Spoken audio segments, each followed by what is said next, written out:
There's something these Yankees do not understand, will never understand. You see these rivers and valleys and streams, fields, even towns. They're just markings on a map to those people in the war office in Washington. But to us, oh my goodness, they're birthplaces and burial grounds. They're battlefields where our ancestors fought, places where you and I, we learned to walk, to talk, and to pray. Places where we made friendships and, oh yes, fell in love. And they're the incarnation of all our memories, Mr. Taylor, and all that we are. It's too bad jousting's gone out of style. It's like your poetry, General. It isn't part of the 20th century. Yeah, you're right, Dick.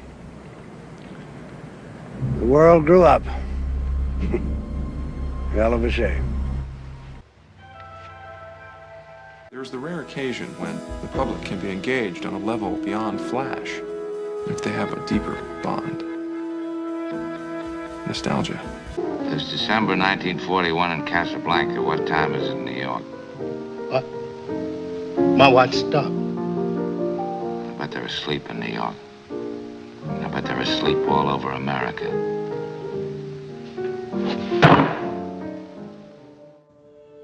As Lindbergh said, there are three groups that want to get us into the war. And he said the three groups were the English, the Roosevelt administration, and the Jews. Now, Charles Lindbergh was a certified American hero. He had flown a plane called the Spirit of St. Louis across the Atlantic Ocean. He was idolized by Henry Ford.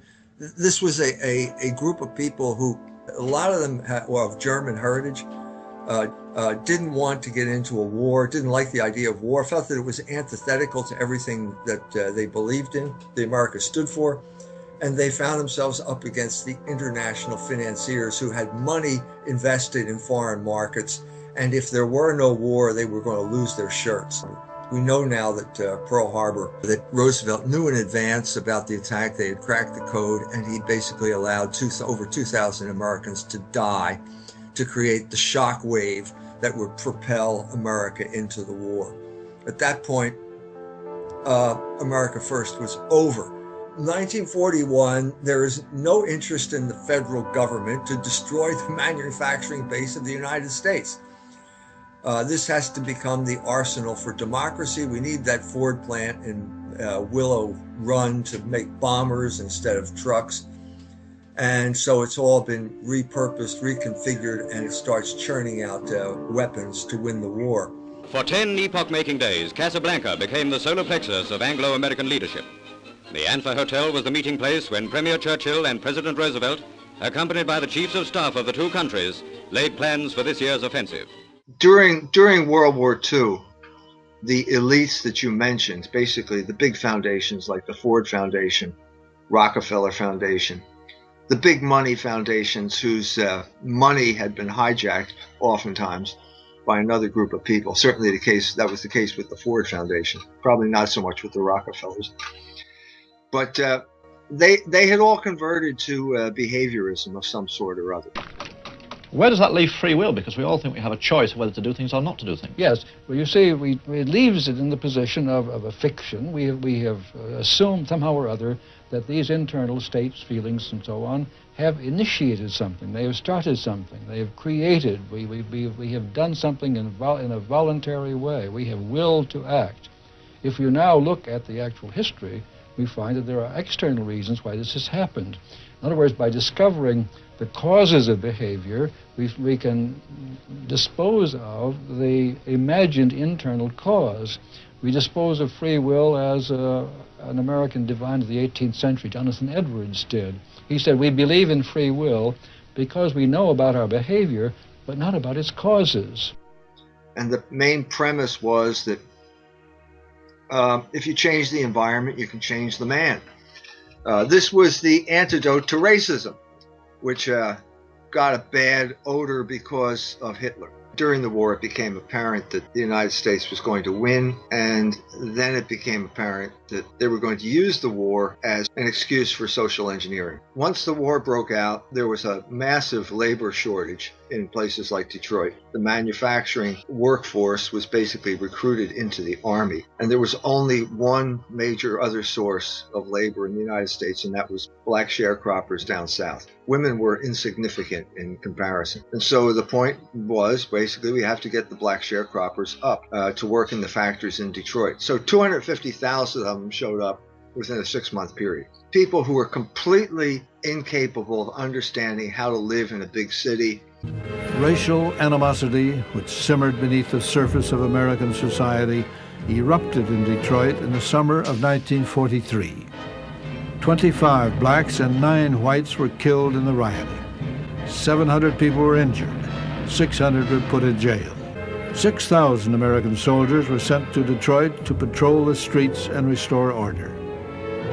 There was more racial violence in New York, Philadelphia, Chicago, and other places in the North. Louis Wirth was sent to investigate, and during the investigation, I read the investigation, it's in the archives, I think, at the University of Chicago where he taught.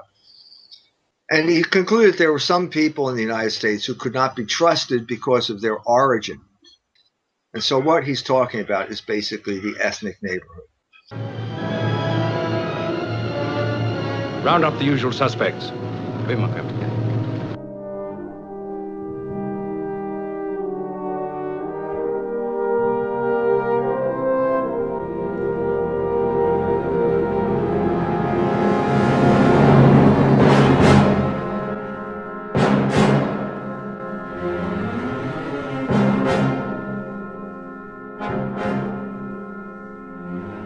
The German sees himself as the innocent victim of world envy and hatred conspired against, set upon by inferior peoples, inferior nations.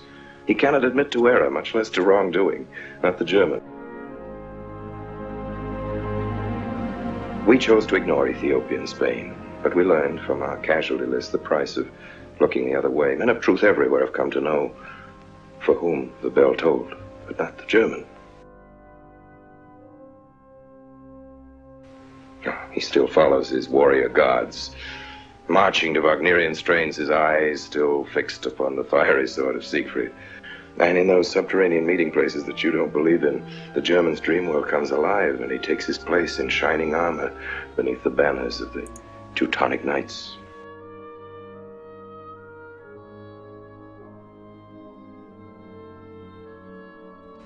Mankind is waiting for the Messiah, but for the German, the Messiah is not the Prince of Peace. He's another Barbarossa, another Hitler.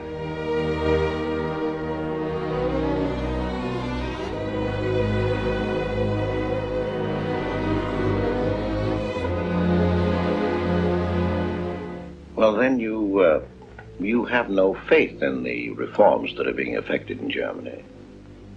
I don't know, Mr. Wilson. I can't believe that people can be reformed except from within.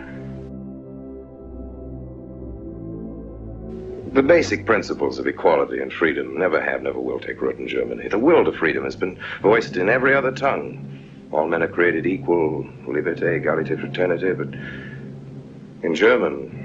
There's Marx. Proletarians unite, you have nothing to lose but your chains. But Marx wasn't a German, Marx was a Jew. It's interesting that this Professor Dunn, she accuses America first of appeasing Hitler, but no one ever talks about appeasing London and the British Empire. Oh, because you're appeasing the right people there. Yeah. In my book, Lindbergh defeats FDR and therefore implements programs to satisfy his constituency of isolationists. And the first thing he does is reach an understanding with Hitler, and spheres of influence are laid out. A great example of Jewish paranoia.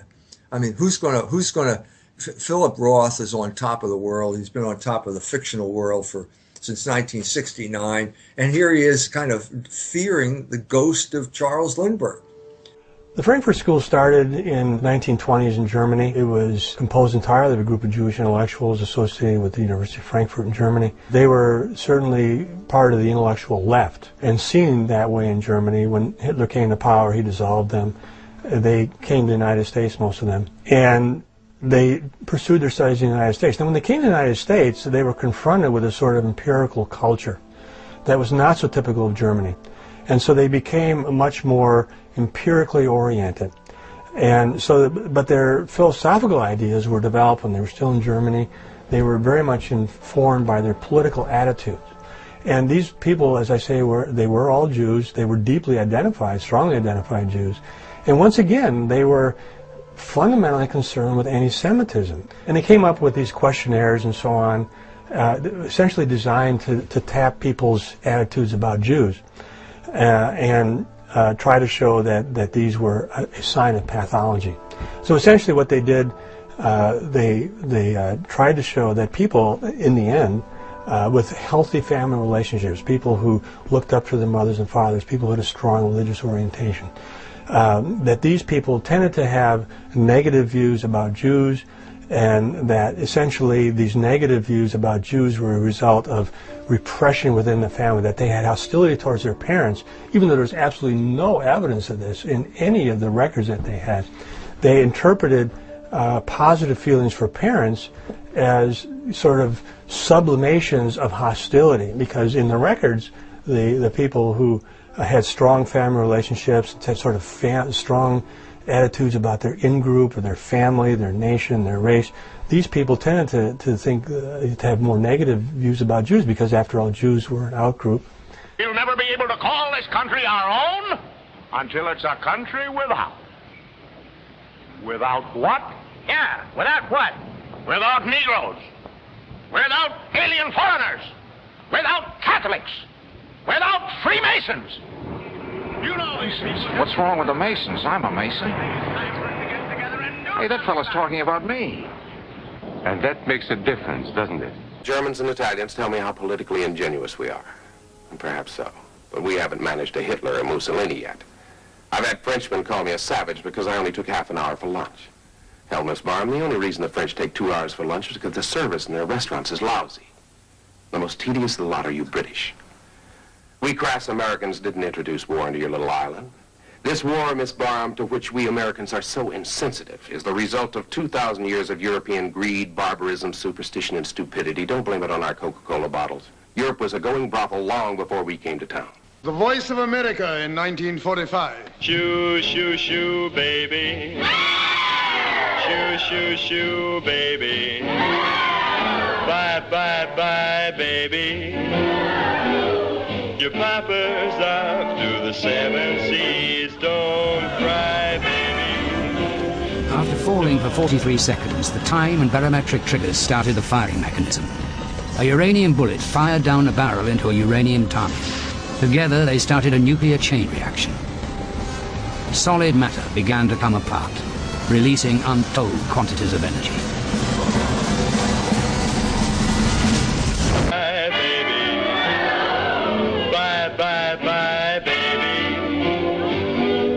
When I come back, we'll live a life for me.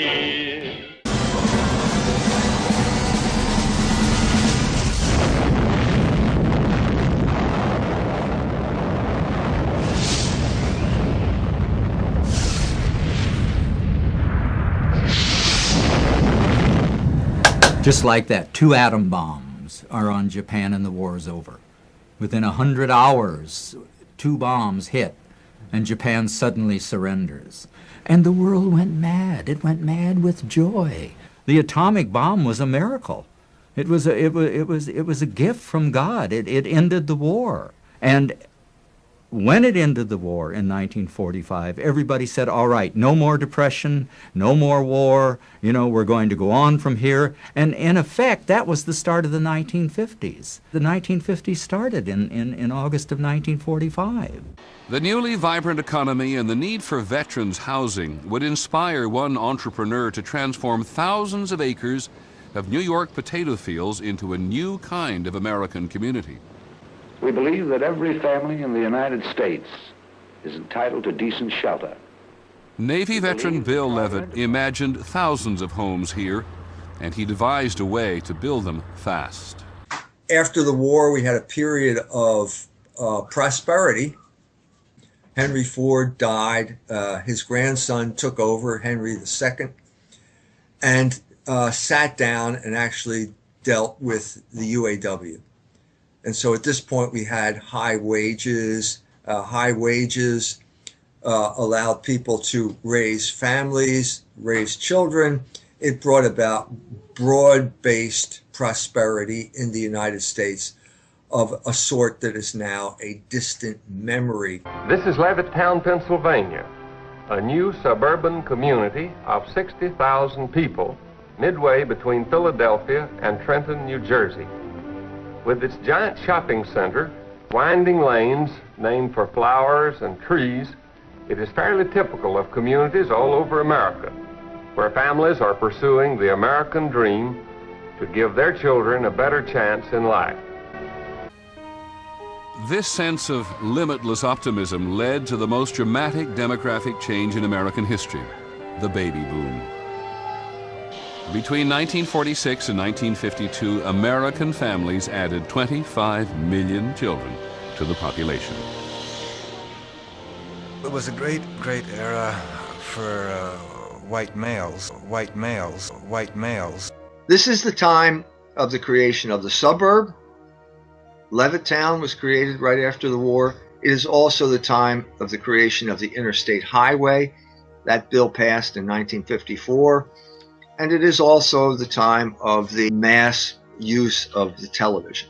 All of these things are forms of social control. They are forms of social engineering. And of course, it's the object of a science of behavior to discover causes. And once you have found those causes, there is less you need to attribute to an internal act or will, and eventually, I think, you need to attribute nothing to it. With the atom bomb, science and materialism, science and militarism reign supreme, you know, and we reign supreme. No one at first appreciated the horror of the atomic bomb. That miracle, that wonderful scientific miracle of the atomic bomb went on until all of a sudden in 1949, the Russians exploded their own. Then all of a sudden it started. When it came to the point that what happened to Hiroshima or Nagasaki could happen to London or Paris or Chicago, you know, then it was terrible. And to meet this challenge, America set out to really, in a sense, take over the world. Cigarettes, cigars? Here, take one of these. Thanks. Made in Havana. We have trade agreement with Cuba. They send us cigars, we send them rockets. Good thinking. Now, I understand from Comrade Michigan that you guys are very keen on getting Coca-Cola into Russia. He is totally wrong. I did not say we are keen. I said we are mildly interested. Nevertheless, Comrade Michigan suggested we start with 6 bottling plants. Moscow, Leningrad, Stalingrad, Kiev. Oh, you know something? You guys got cheated. This is a pretty crummy cigar. Do not worry. We send them pretty crummy rockets. We're going to have a united front this November that's going to assure the victory for General Eisenhower that the country needs. Victory for the party, and what is more important for the country, my boy. Eisenhower was a wasp. Eisenhower was a man who represented regularity, security, calm, lack of imagination. What he suggested to the country was, if you're not too imaginative, you'll do better than if you are imaginative. We, of course, on the left did not think too much of Eisenhower. Looking back on him, I think maybe America was lucky to have had him, because if we'd had someone who was a little bit more like Joe McCarthy, we really could have gone in very bad directions. Not everyone was pleased with the growth. Urban planners warned against unchecked sprawl and wasting natural resources. And in the cities, as whites took their economic clout out of urban areas, funding for civic improvements left too. Many inner cities became blighted. Those outside of the financial boom of the 1950s remained in declining urban areas with growing poverty and crime. And what they did, they used the excuse of moving the labor force up north as an excuse for busting ethnic neighborhoods. Turn the cities over to the black people, use the black people as a pool of cheap labor, drive the ethnics into the suburbs where they become white people or middle class white people. We're having company. I can't sleep. Nonsense, Miss Bannion. You trot right back to bed. Hey, the thing for you to do now, according to the book, is to lead her to BED with great kindness and great firmness. Let's go. Suppose you try it. I'll drive over and get the sitter. Unlike earlier generations, this one came with a guidebook. Dr. Benjamin Spock's Common Sense Book of Baby and Child Care. In it, Dr. Spock suggested parents relax and have fun with their kids. His influence made children the center of the 1950s household. In the suburbs, families could live a seemingly idyllic life. Well-manicured lawns, safety for children, fun leisure activities, and good neighbors that all fit right in. With their own post office, schools, shopping centers, and places of worship, there was no need or desire to return to the crowds and complexities of cities. So what you're seeing here is basically preparation for the warfare state. Mm-hmm. That's what we're talking about here, because we're going to have to now. Your first war is the war with fascism. After we defeat fascism, well, we're not going to stop this mobilization. This is the way we control everybody, and this is the crude form of social engineering, and it's morphed over time into more and more sophisticated forms of social engineering. But nothing has changed. We need to mobilize a docile population to project power outward so that we can have our empire. At some point, the managerial state and multiculturalism, in its most radical social and moral and cultural forms, became united. So that anything the state, the so-called democratic state, is involved in will usually entail programs of social reconstruction. The state does not exist simply to maintain order. It does not exist to protect our borders. It does not exist simply to do things we cannot do for ourselves. It exists to intervene in our lives. And this is why I keep referring to it as a therapeutic welfare state, because it is concerned with socializing, re-socializing us, decoding, recoding us. It is interested in behavioral control. There were colored children in the school my son attended last year for the first time, and he often came home and said there had been trouble between them during the day at school. Yeah, the war planners, the centralizers, the people who had some sort of idea to somehow collectivize the nation. This is the story of Bruce Jones, who walked in a shadow of hate and suspicion. The shadow of what he was because of his background. This is also the story of the people who knew Bruce, or thought they did. I don't know why they let people like him go to our school anyway. And I'm not the only one. My folks don't like it a bit. Boy, my dad made it plain I wasn't to associate with him. How are you going to keep from doing it? Choose us winning the war. But we didn't win the war.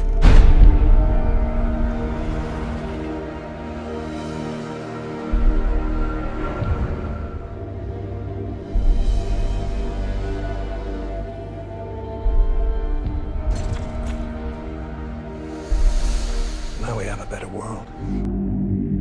In his work on crowd psychology, Freud had described how the frightening irrationality inside human beings could emerge in such groups.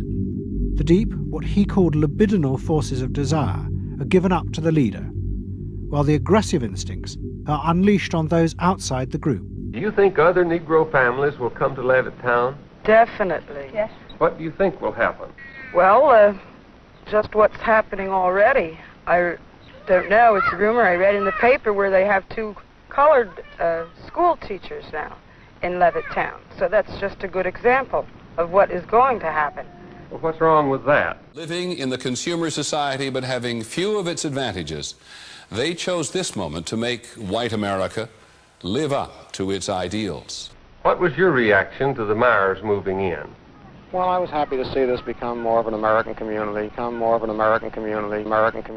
America is like Yugoslavia. It's made up of 3 ethnic groups based on 3 religions. This is a theory, sociological theory called triple melting pot. I didn't make this up. So instead of Serbs, Croats, and Muslims, which we had in Yugoslavia, we have Protestants, Catholics, and Jews. And these groups were involved in a constant state of struggle over which group was going to control the culture of the United States. I think the period from 1946 till the early 50s was the greatest time ever. It was like this country was being reborn in many ways. So many new developments were coming along. We felt pretty good about the good old USA. And although there were things happening all over the world that were threatening, we were, after all, number one. Primitive animal instincts, inner psychological life, repress and control these dangerous forces. Vast government programs brainwashing the American public. The famous radical philosopher, the ruling power structure. The very idea that you needed to control people was wrong. Violent repression. People could be happy simply within themselves. They were unique individuals. Changing society was irrelevant. A world in which people felt they were rebelling against conformity was not a threat to business, but its greatest opportunity. And the Protestant ruling class had simply lost its nerve. It had lost its ability to determine culture. The sour truth is that I am imprisoned with a perception which will settle for nothing less than making a revolution in the consciousness of our time. This series is about how those in power have used Sigmund Freud, Edward Bernays, Sigmund Freud's daughter Anna, Arthur Miller, Herbert Marcuse, Wilhelm Reich, Werner Erhard, Jerry Rubin, Matthew Freud, Philip Gould, Leo Strauss, Henry Kissinger, Ayn Rand, Alan Greenspan, Milton Friedman. My mother called me immediately when I sent her the galleys and just freaking out that this was going to create a new wave of anti-Semitism in America. She did. It took me days to calm her down about that. Freud was certainly philo-Semitic. He was a Jew who was fond of Jews. The genius of a people would mean that group somehow had some qualities that distinguished it from other groups. People like to talk about the Jews as having, a national genius towards a certain ethical way of life. Freud believed that this was true. He believed that history had given Jews this gift. So when he contrasted them to cultures which emphasized the physical world, he saw the Jews as superior to that. Okay. Catholics in America had the Pope in terms of a great, important authority figure. Well, Jews had no Pope. Jews had Freud. Jews, point 3, have been disproportionately involved in the enterprise of American psychology from the beginning. Jews were very involved in this new element of American life, which became bigger and bigger as the 20th century unfolded. There was a huge mass market here then, as there is now, for psychological uplift and advice.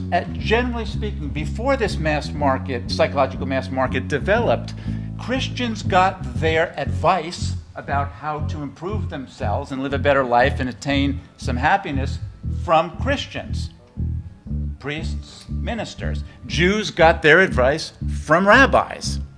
That's how it went. But now, if psychology becomes an avenue for this kind of public preaching and public advice, well, now those old barriers are gone. Jews, for the first time in history, as far as I can tell, although I'm sure I should make a statement like that, had a mass audience that was ecumenical. They liked that. And I think one reason they liked it is a reason that something that plays through ethnic psychology in America in general. Ethnic minorities in general are in a very tense relationship to the larger society.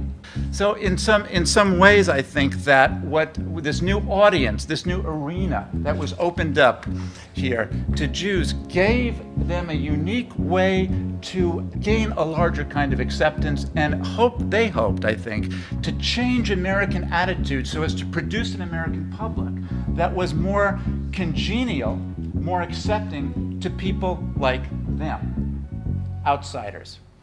And you have the Gatsby the Jew and the narrator, or Fitzgerald himself as the Catholic, both looking to the WASP as the kind of paradigm to emulate at a time when the WASP itself is not really sure of this anymore. WASP has simply become a word, as far as I can see, that simply designates people who are really traditionalists and I suppose non-Jewish or I don't know. I can even imagine, I can even think of some Jews who I think of as WASPs. I would have thought a WASP means someone who is not an accredited victim. Yeah. All I realized was that whatever it was horrible. It was truly horrible. And when you looked around, why, it was even worse, because there was nothing.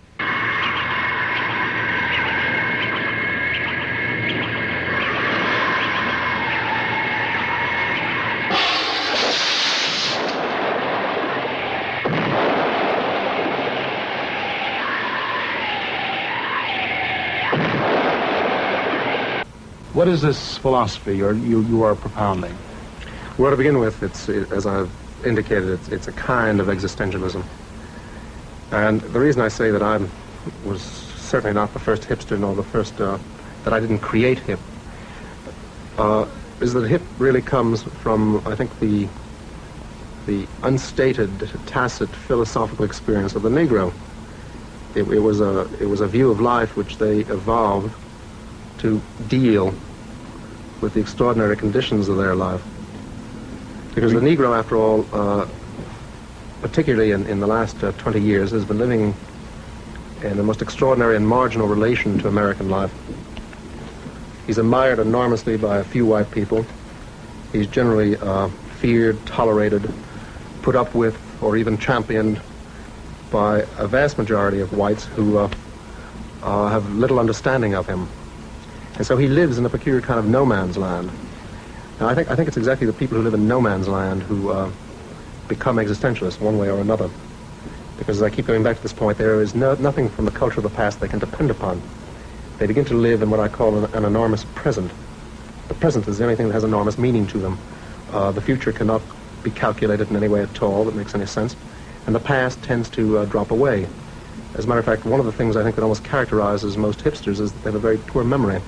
We think we are able to be born today and to live in no myth, without history. That is a disease.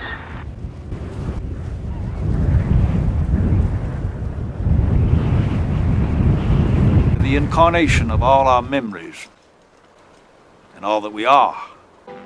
As if through a glass and darkly, the age-old strife I see, where I fought in many guises, many names,